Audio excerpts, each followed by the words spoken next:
Hello everyone. तो आज class 12th formula series का एपिसोड 7। और एज अ रिमार्क आपको ये बता दूँ, ये chapter one of the most important chapters है आपकी पूरी बुक का। तो अच्छे से इसके फॉर्मूले याद रखिएगा। एक्चुअली आपको इस बार एमसीक्यू पॉइंट ऑफ व्यू से पढ़ना है, तो डेरिवेशन से तो आप बच चुके हैं ऑलरेडी। Let's start. देखिए, E is equal to E naught sine omega t, already हमने ये पढ़ रखा है जब हम ओरिएंटेशन ऑफ कॉइल पिछले चैप्टर में पढ़ रहे थे उस वक्त। तो I is equal to E naught upon R sine omega t, सारी हम ऑल्टरनेटिंग करंट की बात कर रहे हैं। फाइन।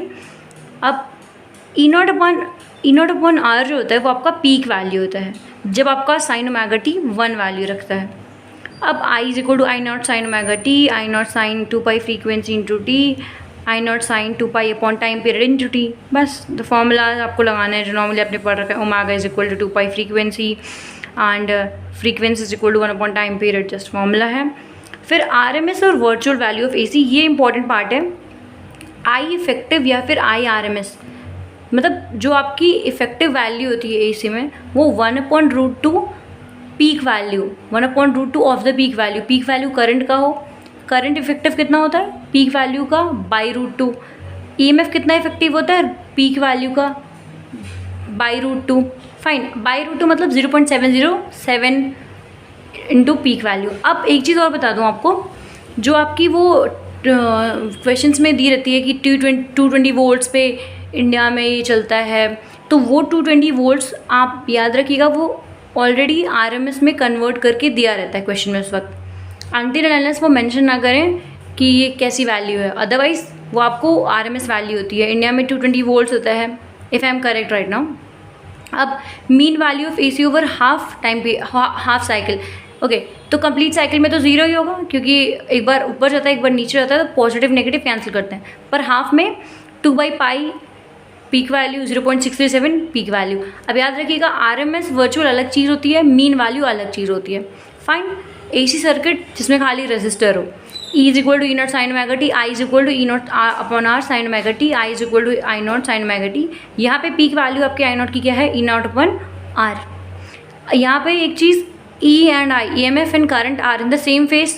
अब AC circuit with only an inductor, E is equal to E naught sin omega t, I is equal to I naught sin bracket में omega t minus π/2। अब इसमें पूरा डेरिवेशन था बीच का, पर क्योंकि आपके एग्जाम पॉइंट ऑफ व्यू से डेरिवेशन उतना इंपॉर्टेंट नहीं था, तो इसलिए वैसे भी ये फॉर्मूला सीरीज़ है तो मैंने ऐसे ही ले लिया। अदरवाइज़ अगर आप चाहेंगे कि मैं फॉर्मूले वैसे भी एक्सप्लेन कर दूँ पूरा कैसे डेराइव हुआ है ताकि आप क्लैरिटी हो जाए, तो वो भी मैं कर दूंगी। फाइन। अब नीचे देखते हैं, I naught is equal to E naught upon omega L is equal to maximum value. अब अगर आप इसको ऊपर वाले फॉर्मूले से मैचअप करें जो आपने रजिस्टर में देखा, तो आप देखेंगे E naught upon R, E naught upon omega L दोनों एक ही चीज़ है। दैट मीन्स ओमेगा एल एक तरह का रेजिस्टेंस है, यानी कि इसको हम कह सकते हैं इंडक्टर के वक्त जब रजिस्टर का काम जो करे वो आपका ओमेगा एल यहाँ पे दे रहा है, आर का काम कर रहा है, तो उसको हम इंडक्टिव रिएक्टेंस कहते हैं। अब यहाँ पे एक चीज़ याद रखिएगा, I naught sine omega t minus π/2 है। इसका मतलब करंट आपका वोल्टेज से फेस में 90 डिग्री पीछे है, यानी कि जब आपका वोल्टेज पीक वैल्यू अटेंड करेगा उसके T/4 मतलब टाइम पीरियड बाई 4 के बाद आपका जो करंट होगा वो पीक वैल्यू अटेन करेगा। Fine. XL is equal to omega L is equal to 2 pi frequency into L. AC के लिए आपका XL प्रोपोर्शनल टू F होगा, मतलब जितना फ्रीक्वेंसी बढ़ेगा उतना इंडक्टिव रिएक्टेंस बढ़ता जाएगा। DC के लिए क्योंकि फ्रीक्वेंसी DC में 0 होती है, मतलब XL 0, दैट मीन्स आपका इंडक्टर DC को बहुत ही ईजिली फ्लो करना अलाउ करता है। अब ये ग्राफ भी याद रखिएगा, XL is proportional to F, सीधी स्ट्रेट लाइन जाती हुई। फाइन। अब कैपेसिटर वाला पार्ट देखते हैं। E is equal to E naught sine omega t, I is equal to I naught sine omega t plus π/2, I is equal to omega C E naught 1 upon omega C. वही को मैंने omega C को आप 1 upon omega सी नीचे लिख देंगे क्योंकि यहाँ में वो रिएक्टेंस वाला पार्ट आपको क्लियर करना था, तो इसलिए ऐसे किया गया है। ये मैक्सिमम वैल्यू है आपकी, दैट मीन्स आई नॉट है ये। अब 1 अपॉन ओमेगा सी यहाँ कैपेसिटिव रिएक्टेंस है, वहाँ 1 अपॉन ओमेगा एल था, यहाँ 1 अपॉन ओमेगा सी है आपका कैपेसिटिव रिएक्टेंस। करंट यहाँ पे वोल्टेज से अहेड है 90 डिग्री। इंडक्टर में आपका करंट लैग करता था पीछे 90 डिग्री से, यहाँ अहेड होता है। फाइन। कंफ्यूज मत होइएगा बिल्कुल, नंबर कट जाएंगे। एक्स इज इक्वल टू 1/ओमेगा C is equal to 1/2 frequency C. A C के लिए X is proportional to 1/f। D C के लिए अगर आपका एफ ज़ीरो है, डिनोमिनेटर में ज़ीरो चीज़ें होती हैं तो वो वैल्यू आपकी इन्फिनाइट बन जाती है। दैट मीन्स एक्स सी आपका इन्फिनाइट होता है डी सी केस में, डी सी के केस में। दैट मीन्स क्लियरली आपका capacitor blocks D C. Fine, दिमाग में बैठा लीजिए कैपेसिटर ब्लॉक्स डी सी। अब ये ग्राफ भी X C is inversely proportional to 1/f। Graph कैसा है, कर्वी है नीचे की तरफ, याद रखिएगा। अब फेसर डायग्राम्स मैंने इकट्ठे बना दिए हैं। पहला रेजिस्टिव है, दूसरा इंडक्टिव है, तीसरा कैपेसिटिव है। बस बनाना तो है नहीं आपने क्योंकि एमसीक्यू पॉइंट ऑफ व्यू से पेपर है, बट आपको याद रखना है कि रेजिस्टिव के केस में क्या है, इंडक्टिव के केस में क्या है, कैपेसिटिव। अब जैसे रेजिस्टिव में दोनों सेम फेज में थे तो दोनों साथ ही चल रहे हैं। इंडक्टिव में करंट लैग करता है, करंट पीछे लैग कर रहे हैं, यहाँ नीचे की तरफ जाए। कैपेसिटिव में करंट अहेड होता है वोल्टेज के, यहाँ अहेड दिखा दिया है। बस यही फेसर डायग्राम में आपके। फाइन, अब नेक्स्ट सेगमेंट चेक करते हैं, तो keep watching till the end.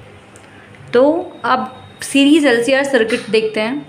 ठीक है, सीरीज एलसीआर सर्किट में आपका तीनों चीज़ होती है, लाइक आपका इंडक्टर होता है, कैपेसिटर होता है, रेजिस्टर भी होता है, वो भी सीरीज़ में होता है। फाइन, तो फिलहाल मैंने मेरा जो केस यहाँ पे लिया है जिस पे हम स्टडी करने वाले हैं, उसमें हमने ये माना है कि voltage drop across L is greater than voltage drop across C. That means आपका जो एक्सएल है वो एक्सी से ग्रेटर है। फाइन, फिर पाइथागोरस थ्योरम यूज़ करते हुए जो ग्राफ बनाया है उस पर अप्लाई किया एंड बस ये चीज़ें आई। यहाँ इंपॉर्टेंट पार्ट क्या है कि इम्पिडेंस आपका क्या है। इम्पिडेंस याद रखना है आर स्क्वायर प्लस ब्रैकेट में ओमेगा एल माइनस 1/ओमेगा सी का होल स्क्वायर। अब क्योंकि यहाँ पे आपका V L is greater than V C लिया गया था, दैट केस वाला था, तो ओमेगा एल माइनस 1/ओमेगा सी स्क्वायर है। वैसे भी क्योंकि होल स्क्वायर करना ही है तो पॉजिटिव दोनों ही केसेस में आएगा। आप चाहे वी सी अगर आपका ज़्यादा होता वी एल से तो भी कोई प्रॉब्लम आपको होती ना। फाइन, अब इम्पिडेंस ट्रायंगल ये एक इम्पॉर्टेंट पार्ट है क्योंकि ये यहाँ से आप अपना पावर फैक्टर निकालने में भी आपको हेल्प मिलती है, जो कि हम आगे क्वेश्चन में आगे पार्ट में देख भी रहे होंगे। इम्पिडेंस ट्रायंगल में आपका Z होता है जो रिजल्टेंट होता है, R होता है नीचे वाले बेस से, और जो परपेंडिकुलर होता है बगल आपका वो XL minus XC in case आपका एक्सएल बड़ा है, और XC minus XL in case आपका एक्सी बड़ा है। फाइन, रेजोनेंस कंडीशन क्या होती है। रेजोनेंस कंडीशन ऐसी कंडीशन आपके सीरीज एलसीआर सर्किट की जब आपका करंट मैक्सिमम हो जाए। अब ये कब होता है, जब आपका ओमेगा एल माइनस 1/ओमेगा सी ज़ीरो हो जाए। फाइन, अब जब ये कब ज़ीरो हो जाए, ये ज़ीरो होता है, दैट मीन्स आपका omega is equal to 1/√LC। इस केस में आपका Z इम्पिडेंस क्या बन जाता है, रेजिस्टेंस के बराबर। खाली इम्पिडेंस क्या है, खाली रेजिस्टेंस। यहाँ खाली आप समझिए रेजिस्टेंस ही रोल प्ले कर रहा है, यानी कि प्योरली रेजिस्टिव बन चुका है आपका सर्किट। अब लगे तो हुए हैं आपके कैपेसिटर और इंडक्टर, बट उन वो रिएक्टेंस में वैल्यू ऐड नहीं कर रहे हैं आप। फाइन, अब ओमेगा आर, अब इसे हम कहते क्या हैं, रेजोनेंट फ्रीक्वेंसी कहते हैं इसे हम। Omega R is equal to 2πfr, 2π frequency R is equal to 1/√LC। अब रेजोनेंट फ्रीक्वेंसी जो होती है 1/2π√LC। अगर एंगुलर फ्रीक्वेंसी पूछता है तो ओमेगा आर से आप दिखाते हैं 1/√LC। अगर फ्रीक्वेंसी पूछता है तो 1/2π√LC। फाइन, अब शार्पनेस और क्यू फैक्टर ये इंपॉर्टेंट पार्ट है। देखिए, रेजोनेंट फ्रीक्वेंसी जो आपकी इंडिपेंडेंट ऑफ आर होती है कि वैल्यू ऑफ आर कितना, इससे कोई फर्क नहीं पड़ता आपका रेजोनेंट फ्रीक्वेंसी कितनी है। आप चेक भी कर सकते हैं कि आपका जो फॉर्मूला है उसमें कहीं भी आर की वैल्यू नहीं है रेजोनेंट फ्रीक्वेंसी जब आप निकाल रहे हैं। फाइन, तो वो तो इंडिपेंडेंट है, बट आपका जो शार्पनेस आएगा ना, जो मतलब रेजोनेंस आता है तो शार्पनेस होती है, उसमें वो जो होता है वो डिपेंड करता है आपका रेजिस्टेंस पे। कैसे डिपेंड करता है, जितना ज़्यादा आर उतनी कम शार्पनेस होगी। फाइन, देखिए मैंने पीक पे दिखाया, जैसे मैंने 3 वैल्यूज़ ली हैं, रेजोनेंट फ्रीक्वेंसी सबकी सेम पे आ रही है, सेम ओमेगा पे आ रही हैं। फाइन, पर सबकी शार्पनेस अलग है। जो लीस्ट वैल्यू ऑफ आर है उसकी शार्पनेस सबसे हाई है, फिर उससे कम, फिर जो सबसे लीस्ट, सबसे मैक्सिमम वैल्यू ऑफ आर है उसकी सबसे लीस्ट शार्पनेस है। फाइन, ये क्वेश्चन आपको दे सकते हैं, वो R1 R2 R3 दे सकते हैं, ऑर्डर सेट करने के लिए बोल सकते हैं, which is less than which is more than. Fine, अब Q is equal to, Q क्या होता है आपका, वही शार्पनेस Q फैक्टर से बताते हैं 1/ωCR, L/R, 1/R√L/C। फाइन, ये क्वेश्चन आना अलग, इससे मैथमेटिकल क्वेश्चन नहीं आता है आपके कि आप डरिएगा मत कि आ जाएंगे। इस चैप्टर से आपको जहाँ तक मेरा अंदाजा है तो आपको फॉर्मूला बेस्ड क्वेश्चन देंगे, तो don't you guys worry about कि पता नहीं क्या क्या आ जाए। Fine, power in a circuit P average is equal to E RMS I RMS R/Z, cos phi is equal to R/Z। cos phi यहाँ पे आपका पावर फैक्टर होता है। अब अगर आपको ये चीज़ पता हो, फाई जो होता है 90 डिग्री हो जाता है इन केस ऑफ आपका इंडक्टर हो या फिर प्योरली इंडक्टिव हो या फिर प्योरली कैपेसिटिव हो। उस केस में आपका cos 90 डिग्री मतलब ज़ीरो, पी एवरेज कितना होता है, ज़ीरो हो जाता है। दैट मीन्स प्योरली इंडक्टिव और प्योरली कैपेसिटिव सर्किट में आपकी जो एवरेज पावर होती है सर्किट की, क्या होती है, ज़ीरो होती है। फाइन।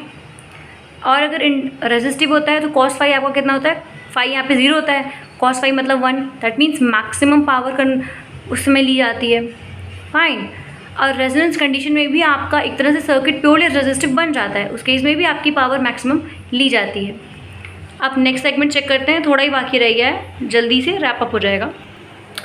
तो अब एलसी ऑसिलेशंस ये वाला पार्ट एक्चुअली इंपॉर्टेंट बताते हैं, तो पर क्वेश्चंस मेरे को जल्दी मतलब दिखने नहीं मिलता, बस डेफिनेशन एंड ऑल मिल जाता है। खैर देखिए, एमसीक्यू पॉइंट ऑफ व्यू से फॉर्मूला सीरीज़ है, तो इसलिए मैं उसी पॉइंट ऑफ व्यू से बता रही हूँ। जो क्वेश्चंस मुझे लग रहा है जैसे आ सकते हैं उसी हिसाब से मैं आपको करा रही हूँ यहाँ पे। फाइन।